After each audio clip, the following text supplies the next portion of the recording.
9 মে ঘিরে উত্তপ্ত পশ্চিমবঙ্গের রাজনীতি, গদির লড়াই, সাথে অনিয়মের অভিযোগ। কি হতে যাচ্ছে? আমরা কিন্তু হারিনি, আমাদের 100 সিট জোর করে লুট করা হয়েছে। লোডশেডিং নেই, বিদ্যুৎ বিভ্রাট নিয়ে নতুন ব্যাখ্যা, কিন্তু প্রশ্ন থেকেই যাচ্ছে। গ্রামে লোডশেডিং নাই, যেটা হয় আমাদের পল্লী বিদ্যুতের লাইনগুলো অনেক লম্বা লম্বা। হামিদ টিকা ইস্যুতে তদন্তের আশ্বাস, শিশু মৃত্যু থামছেই না।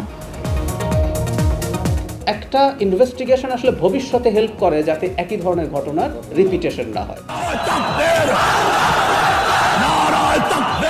এদিকে শাপলা চত্বরে ঘটনায় নতুন তথ্য, সংখ্যা জানাজানি হতেই চাঞ্চল্য।